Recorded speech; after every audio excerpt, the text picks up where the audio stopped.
Olá, 10 horas em ponto agora. Seja muito bem-vindo a esta edição. Eu sou Tabata Pote e voltei agora com as principais notícias desta hora. E o Senado vota nesta terça-feira o projeto que visa tirar imposto de medicamentos importados. Vamos ver. O projeto, já aprovado na Câmara dos Deputados em outubro, isenta o imposto de importação medicamentos de uso pessoal, além de autorizar o Ministério da Fazenda a ajustar as alíquotas e os valores das faixas de tributação. O presidente do Senado, Rodrigo Pacheco, designou o senador Cid Gomes como relator da proposta. A isenção está temporariamente mantida até março de 2025 devido a medidas provisórias. O objetivo é corrigir uma falha no programa Mover, já que o texto sancionado causa conflito com a isenção dos medicamentos por exigir tributação mínima de até 60% nos remédios.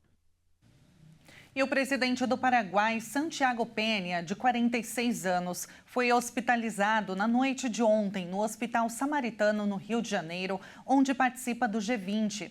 O presidente chegou a ser medicado por uma equipe no Museu de Arte Moderna, UMAN, onde ocorre o evento. Em nota, o Hospital Samaritano Botafogo informou que Santiago Peña se sentiu mal durante a tarde, com dores no peito e indisposição. E, por segurança, realizou exames de diagnósticos no local. O chefe de Estado passa bem e seu estado de saúde é estável. Embora o Paraguai não seja membro do G20, Peña participa da reunião de líderes como convidado do anfitrião do encontro, o presidente Lula. E dados do Censo 2022, divulgados pelo IBGE, mostram que o Brasil ganhou mais de 16 milhões e meio de moradores nas áreas urbanas nos últimos 12 anos. Como responsáveis, foram apontados fatores como a migração e mudanças de números de filhos por mulher. Quem comenta o assunto é o arquiteto Vitor Hugo Godoy. Vamos ver. Cidades brasileiras, elas crescem num ritmo muito acelerado. Um dado que ilustra isso muito bem é se a gente comparar a população urbana do Brasil no último censo de 2022, do IBGE, com o censo do IBGE anterior, de 2010. A gente vai ver um acréscimo de aproximadamente 10% na população urbana do Brasil.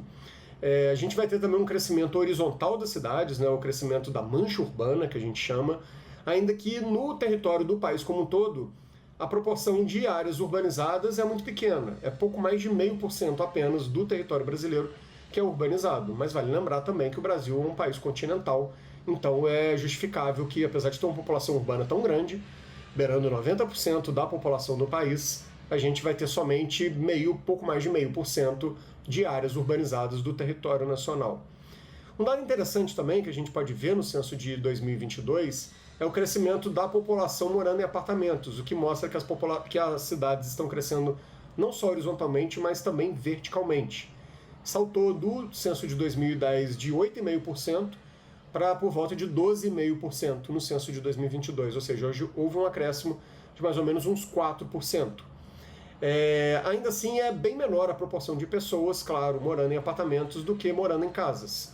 Hoje, mais ou menos 85% da população brasileira vive em casas, com destaque para o estado do Piauí, que é o estado em que há mais pessoas morando em casas. Então a fração de pessoas morando em apartamentos ainda é muito pequena, o que vai na contramão daquela noção de grandes cidades, né, com muitos edifícios e muitos apartamentos. Na verdade mesmo, as cidades brasileiras, em sua maioria, principalmente as grandes cidades, são formadas por amplas periferias, formadas basicamente por casas. O número de favelas, inclusive, no Brasil aumentou também, né, o que é um dado que é recorrente, vem sendo recorrente. Na medida que as cidades crescem, principalmente as grandes cidades, as favelas também crescem. Então a gente passou aproximadamente de 6% da população vivendo em favelas no censo de 2010 para mais ou menos uns 8% da população vivendo em favelas no censo de 2022. Houve um crescimento também na proporção de pessoas morando em casas de condomínio. É uma tendência global, mas é uma tendência principalmente dos Estados Unidos, e o Brasil é muito influenciado na forma de ocupar o seu território, o território urbano em especial, pelo modelo norte-americano, né, de ocupação. Então a gente vai ver esse crescimento também de pessoas, né, da população vivendo em casas de condomínio, com destaque para o Rio de Janeiro. Rio de Janeiro é a cidade no Brasil em que proporcionalmente mais pessoas vivem em casas de condomínio. Em relação às cidades com pessoas morando em apartamentos, Apenas 3 cidades brasileiras vão ter mais da metade da população vivendo em apartamentos. A primeira seria Santos, que é já a mais antiga, na verdade no censo de 2010 era a única cidade que aparecia com mais da metade da população vivendo em apartamentos. No censo de 2022, 2 outras cidades surgiram também, Balneário Camboriú e São Caetano do Sul, na região metropolitana de São Paulo. Entre os municípios, São Paulo foi o que apresentou o maior crescimento urbano. A cidade ganhou 282 mil moradores nas áreas urbanas em 12 anos e perdeu 83 mil nas rurais. Manaus vem em seguida com 250 mil moradores. E agora a gente fala de esporte, porque hoje é o último jogo da seleção brasileira do ano.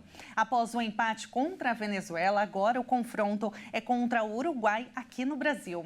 A partida acontece na Arena Fonte Nova, em Salvador, e é a 12ª rodada das eliminatórias da Copa do Mundo 2026. O Brasil está em 4º lugar com 17 pontos. Caso vença, ultrapassa o Uruguai, atualmente com 19 pontos, na 2ª colocação, dependendo apenas da vitória do Equador contra a Colômbia para fechar o ano na vice-liderança.